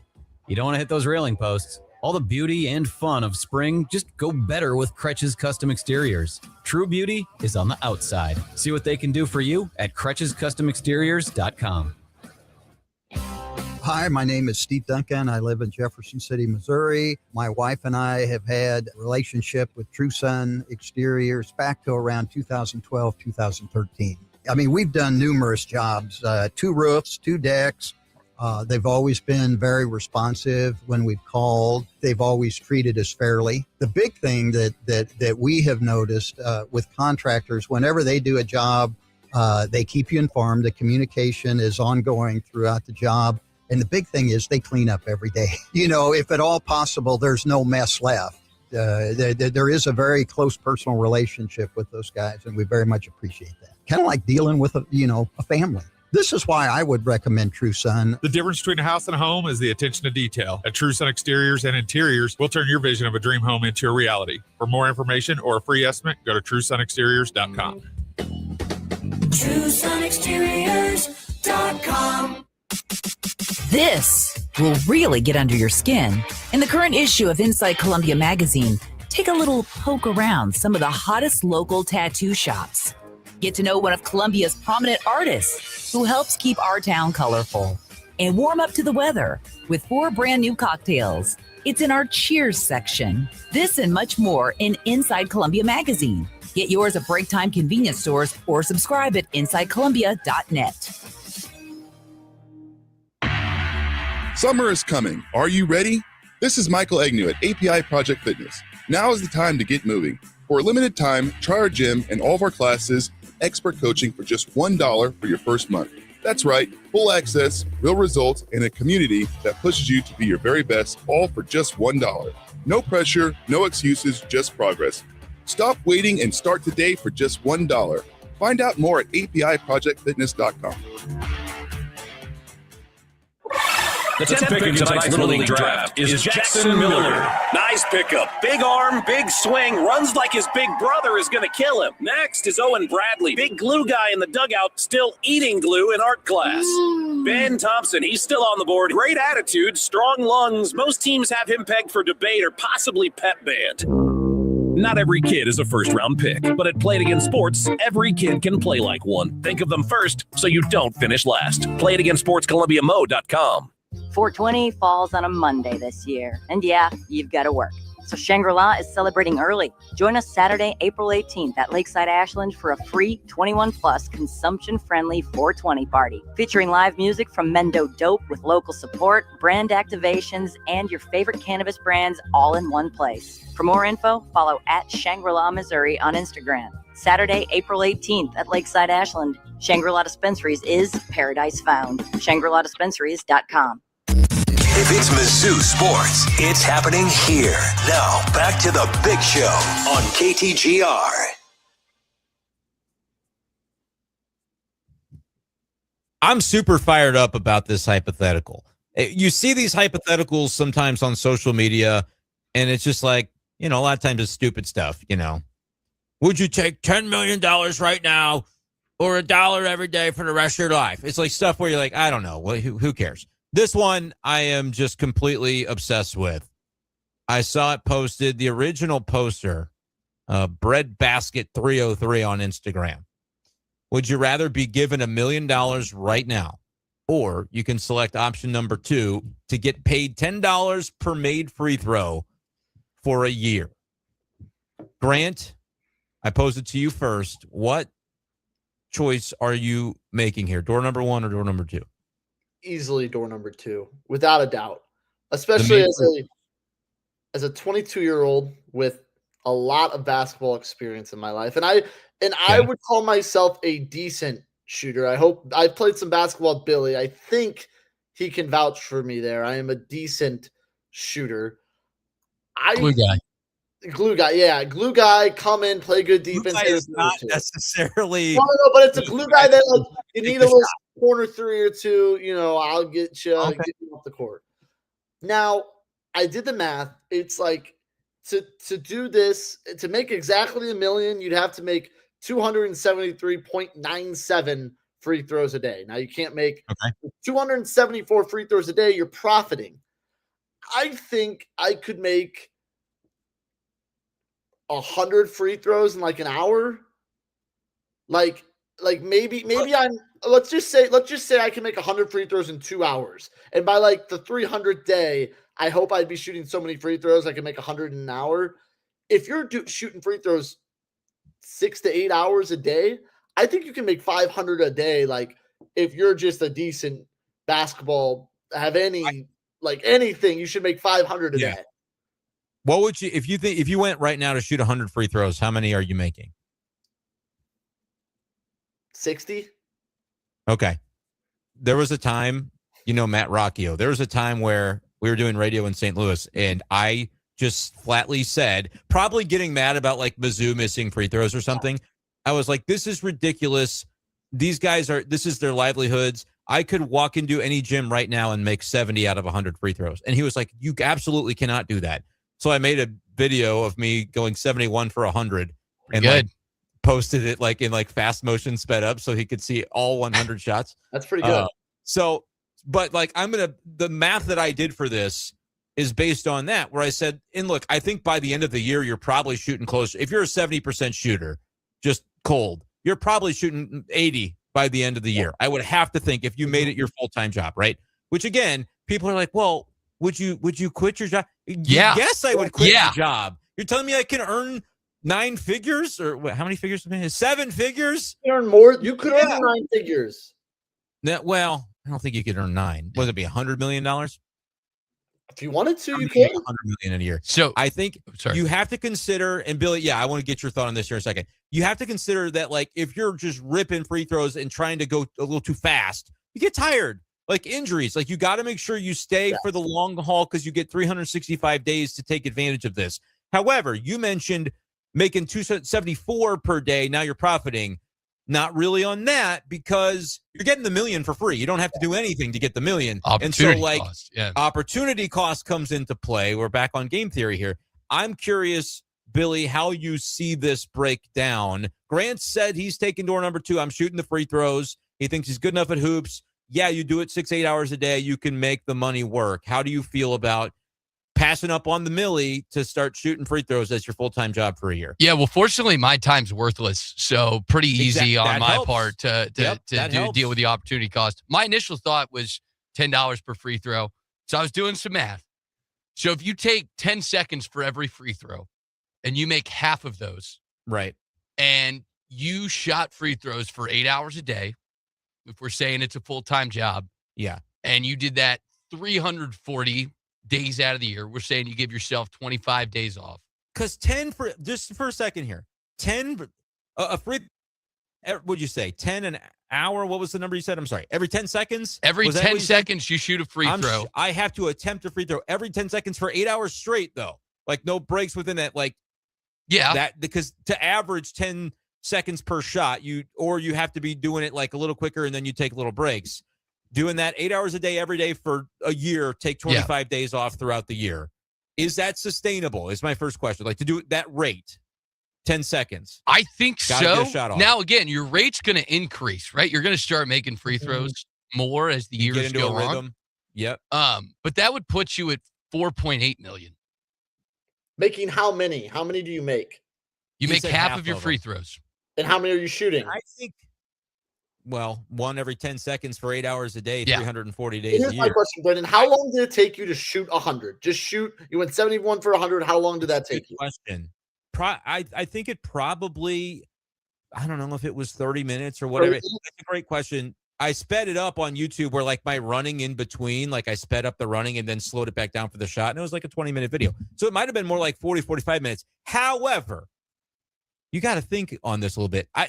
Now you guys are young. If you haven't saved a lot of cash, I'm not going to blame you for that. If you don't have the money in the bank to do this, totally understand. And we're even going to say that to do the option number 2, you don't get the payout until the year is done. So you don't get to like go shoot 20 free throws and then like go buy your lunch or something. You got to get the money at the end. I would take out a loan if I had to do this, where I would pay my rebounder $100 an hour. I got a rebounder that in like, look, if the same guy doesn't want the money to do it every single day, which why would you not? That's a great rate of pay to just be in the gym and rebounding. I would pay a rebounder $100 an hour if I had to have two, and I like Billy's going to rebound for me on Monday, Grant's going to do it on Tuesday, and you oscillate, whatever. But I think that's a fair rate where I don't have to like negotiate with the person. Like they're going to do it. I would, and I was a little more conservative on how many shots I would take because I don't want to get injured and I don't want to wear myself out. But I think if I were shooting an attempt every 20 seconds for 8 hours, that would be easy peasy. So 3 free throw attempts per minute, 180 per hour times 8 hours a day, which like there might be days where I'm happy to do it for 10 or 12 because I just don't think that is the act of shooting a free throw every 20 seconds. I actually do not believe that's going to get to me. And as Grant said, like as you get into the rhythm, I think there will be moments where you are, like you can end every day trying to set the Guinness World Record of like 42 made free throws in a minute. And like you and your rebound, like you just are, you're fine. That's how you end your day, whatever. You're going to make a lot of ground up on when you didn't do as well or when you didn't shoot as many.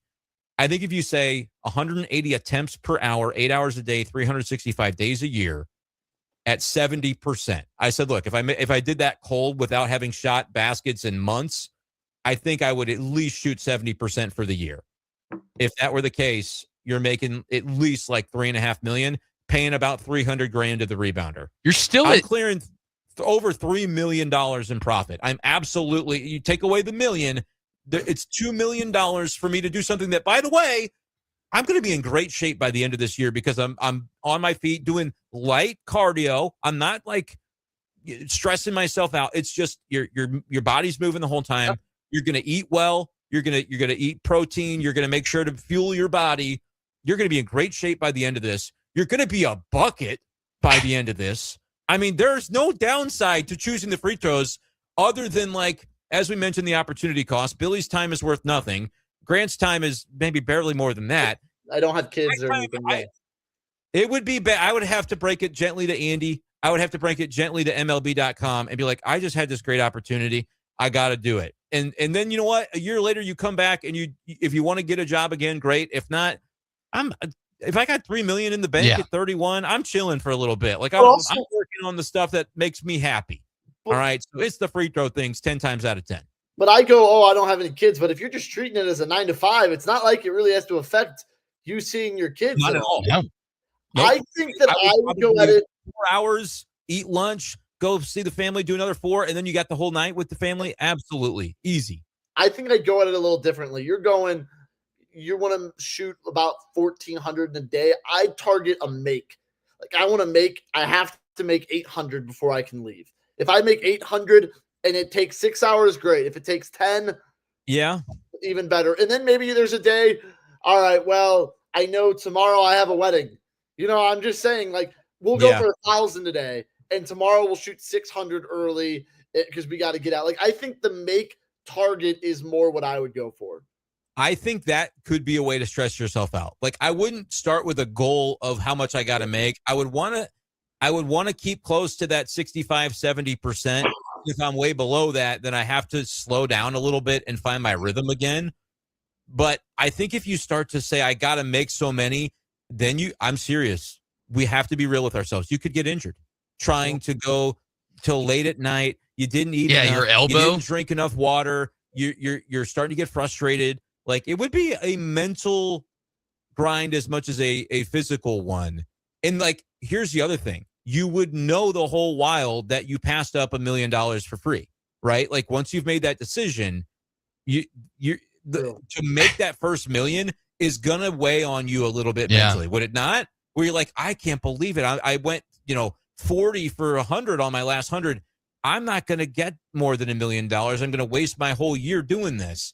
It's a mental grind. I think Mr. Beast needs to let me try it. That's my opinion. Would you have to go to a specific spot, or like when you're home, you make dinner, you put the kids to bed, and then you can just pop out to the driveway, go shoot for half an hour? Regulation in a gym that's measured out. Outdoor would be fine if it's an outdoor court that's measured as a legal free throw. So, like, there's a park near my house. Let's say this was really happening. Would I want to do some of it outdoors so I don't have to drive as far? Yeah, I would need to get someone out there to measure and make sure that outdoor court is legal. right, to make sure that these free throws are going to count. But other than that, I think it's just how you do your day-to-day. I would pass up the $1 million. I would take the challenge of free throws, and I would clear $3 million on the year at least. So Grant, sorry. No, I was going to say, do you obviously you ditch the routine, but do you switch form? Like if you know you're going to do this, do you go for Rick Barry and your granny? Do you ditch the routine though, right? No dribble, like I dribble, spun, and then got it. I think you have to ditch that. Wasted motion. Yeah, you just need to grab ball and just shoot. No, there's no motion, just not a sprint. It's a marathon, not a sprint, though. I would not want to rush my individual sessions because I think doing that is the way you get behind the eight ball a little bit. I will say, do you change because most people shoot free throws, you really bend the knees, and I mean it's a squat to come up and toss it in. No, do you have to go with a little bit of an easier, just kind of flick it up there, as opposed to a whole body motion? You want to use your legs a little bit, though, because you don't, again, then you're talking about not doing what makes you successful in the long haul. Point. But to Grant's number of 800, so if you made 2 a minute, which feels achievable, you went 50 minutes, you shot for 50 minutes, and then you sit down, water break for 10 minutes, do that 8 hours a day. That gets you to 800. Yeah. Yeah. Okay, so 800. That's 800 times makes. 10.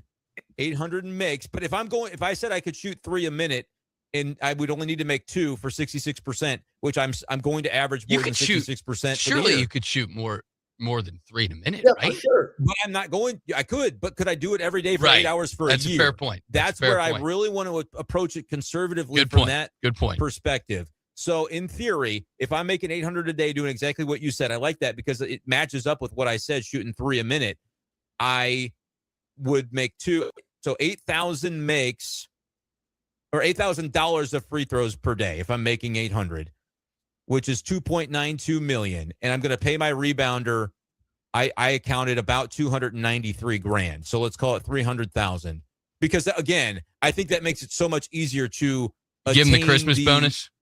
Give the Christmas bonus. It just makes it so much easier to maintain that steady amount for the long run of your season. I would probably have to hire like a statistician as well. Like you could even take this further. Is this event going to get media coverage? If so, I'm going to start a YouTube channel. I'm going to hire a whole video crew that's going to film every single day. It's going to be like a vlog. They'll do all the work on that. I'll pay them handsomely.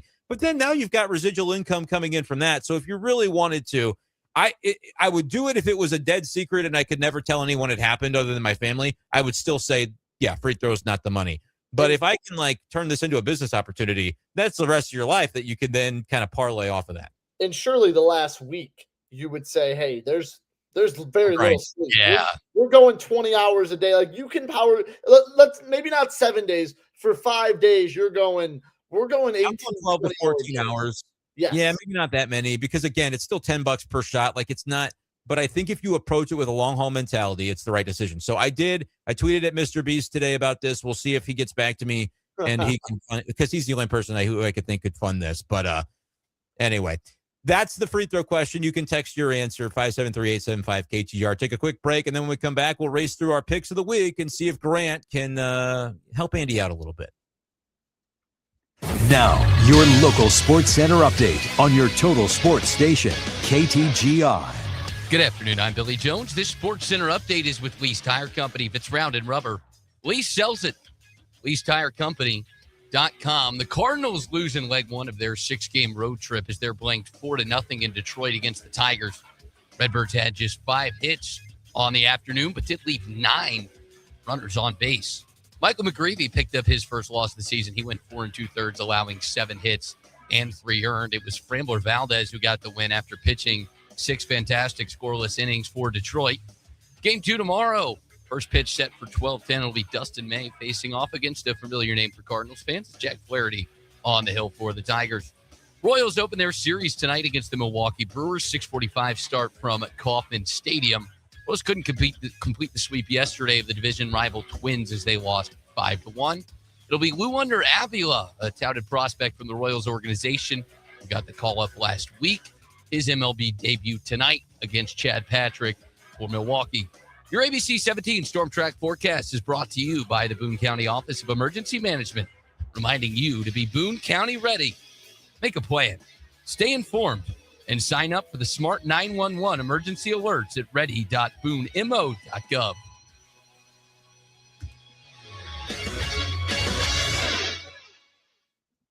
I'm ABC 17 Storm Track Chief Meteorologist Jessica Hafner, and ABC 17 Storm Track weather alert day is in effect through late tonight as I'm tracking a line of strong storms that'll move in tonight and bring us the potential for heavy rain and damaging winds past midnight. Heading towards tomorrow morning, we are clearing out most of the strong storms. We'll have some spotty showers with morning temperatures in the upper 40s, clearing out with highs in the upper 50s.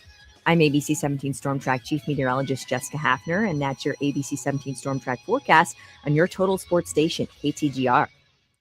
On Simmons Field, swinging a ground ball hit past third and the left. That's a base hit. And across the SEC, fastball swing and a miss. He struck him out. The Tigers are ready to roar. There it goes, long drive, deep right field. That is gone. This is your radio home for Mizzou baseball. The Tigers win this one in a walk-off here in the bottom of the ninth inning. Mid-Missouri's total sports station, KTGR.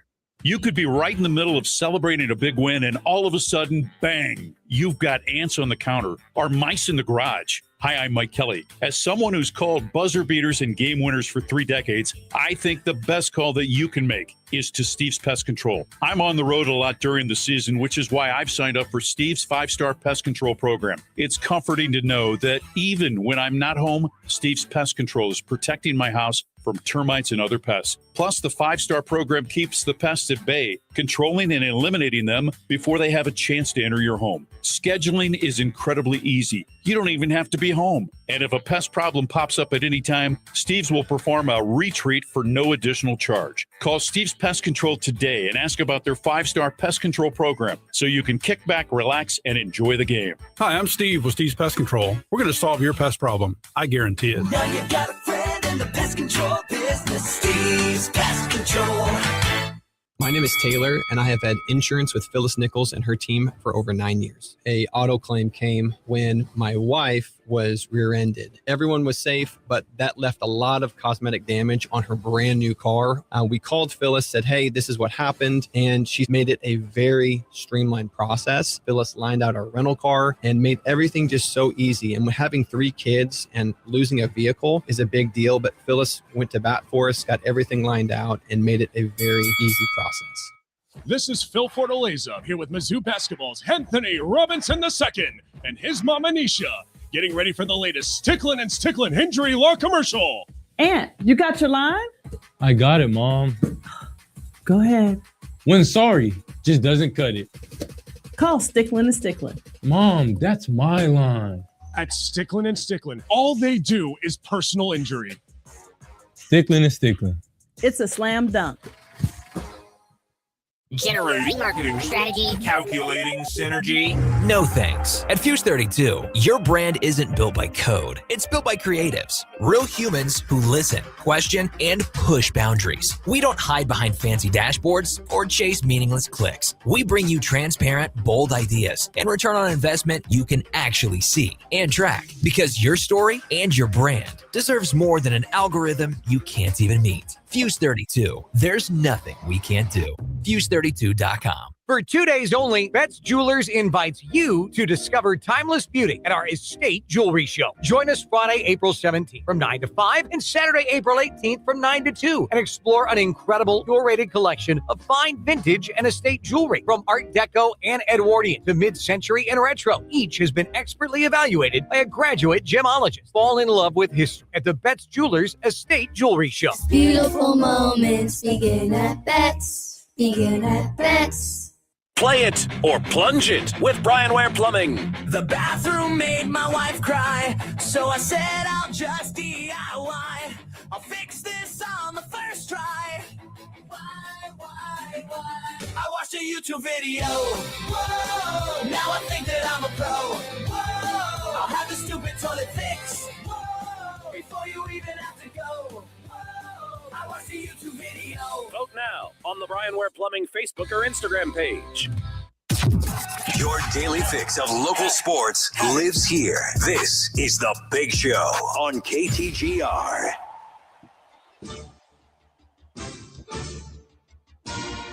with the finale of the picks of the week, as we've got our pick sheet that I believe Billy came up with today. College basketball with the Final Four, and we're also doing it this way. Kind of a three-way bet for national championship. You could take Michigan, you could take Arizona, or you could take the combo of Illinois, UConn. Basically, the question of is Arizona, Michigan the de facto national championship or not? You can also go with some women's college hoops, some NBA, some soccer, and some UFL. We'll read the spread when we make the pick, but Grant, you get to pick the order. So I'm going a little bit of game theory, a little bit of me wanting to do well. I'm going to go first. I'm going to have Brendan 2, Billy 3rd. I'll see Billy's picks on the way back if I need to fade. Okay, interesting. All right, well, Grant, if you're leading us off, make your first pick. This is my favorite pick on the board. I'm actually going to play it tonight. I don't know a ton about women's basketball. I know Texas is really good. Give me Texas -1.5. -1.5. That matchup, who are they playing tonight? They're playing UCLA in the Final Four tonight. Okay, love it. I'm going to take UConn plus the 1.5. We kind of talked about it, but I'm really just betting the number there more so than fading Illinois. I just think that if either team was getting a plus next to their name, that's who I was taking. So I'm going UConn plus the 1.5 against Illinois tomorrow. I'll stick with my guns. I said Michigan earlier. I'll take them minus the 1.5. Okay, and that means, Grant, you're back up. Yes. And there is an opportunity here because you could take Arizona if you wanted to start the fade train.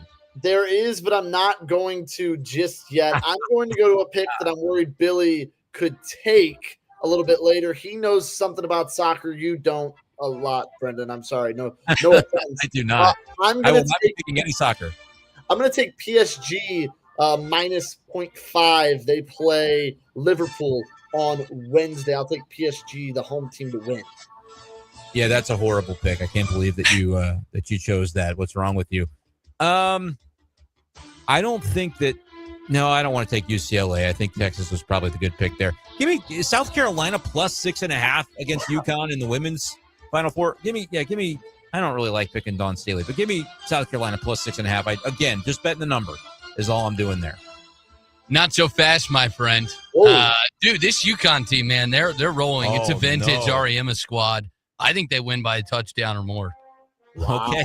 And now there's the one that Grant cannot fade. There's no game theory. It's just straight up trying to make the best picks you can. So, Grant, round 3 now to you. Yeah, I'll fade here. I'll go Arizona. Just and give is me that Arizona. I need to help Andy out pick, or is that you like the pick, actually? Both. I would have taken Arizona no matter what, so I'll take Arizona plus 1.5, and I'll fade Billy as well. Okay, so there's one that could be very key for Andy. Without getting that one, I think he's probably in trouble. Yes. When it comes to finding a way. The national championship thing is so fun. I'm gonna wait and see because Billy wanted to put that on there maybe for a reason. I want to see what he's gonna do with it. I'll go to there's a lot of soccer picks on here. I'll go to the NBA. Give me the Sixers Timberwolves. With that league, you always need to know who's playing and who is deciding to rest themselves. And off the top of my head, I don't. But that's a tight spread, which tells me maybe there could be a little bit of value on bigger spreads in the NBA. I always like the favorite. I'll go Minnesota plus 4.5. I hope Ann Edwards is playing. I couldn't tell you. Yeah, me either. We'll go to the shocker. We saw Grant take it earlier. This FC Barcelona Atletico games have been wild this year. I'm going to say Barcelona wins by more than 2 goals at home. Barcelona minus 1.5 at home. Okay, round 4, rapid fire. See, I don't want to fade him because I like that pick. I'm going to fade Brendan. I think the big dogs for the Timberwolves are out. I'll go Sixers I think Ann Edwards is out. It's moved to 3.5, though. Can I get it at 3.5? Nope. It's got to be what's on the sheet. I'll go 4.5. All right. Grant goes 4.5 with NBA. I said I wouldn't pick soccer. I'm going to stay true to that. Just give me St. Louis minus 3.5 in the UFL. They're at Dallas on Tuesday. Yeah, whatever. We'll play it anyway. It happens. I'm going to say that screw it. Let's have some fun. Winner of Illinois UConn. We've seen this a couple times. When the best teams play in the Final Four, sometimes it's the one you're not ready for that wins the title. Okay, that's the opposite of what I thought you might go with that. I thought you were going to try to double up on your Michigan pick. But Grant, round 5, our last chance here. I don't really know. There's been maybe one fade between the two of you, or has it been 2? It's been 1, but this will be the second. It's a virtual fade. I'll go Arizona to win the national championship. Doubling down. That's actually very probable to be a strong game theory pick because you can get 2 for 1, fading him with basically the identical pick. Yeah. I was giving Grant a lot of trouble for not thinking he'd maximize the game theory, and I think he actually did. That was a nice pick. This is brutal. I couldn't even tell you the mascots of DC or Columbus in the UFL, but give me DC. The defenders, I think they're pretty good. -2.5, they're on the road, but they're going to cover. The DC team, -2.5 on the road in the UFL, and then this will wrap us up. Producers, your final pick of the season. Give me Rick Neuheisel and the Renegades. Get the job done. What city is that from? Dallas. Dallas. Okay, thank you. Because again, no idea who these teams are. That's +3.5. So you're getting some value there on the underdog if the Battlehawks cannot get it done. So I can't wait for Andy to get back on Tuesday to see the debacle that became the picks of the week and whether or not it works out for him. But Grant will be back on Monday as we'll recap the Final Four round from Saturday, preview the national championship game on Monday, and talk about how things went for the Cardinals and Tigers. By the way, Royals postponed tonight, so we won't have that to talk about. But plenty of topics to come on Monday's Big Show. Join us at 4 o'clock. He's Grant. He's Billy. I'm Brendan. We're done for now.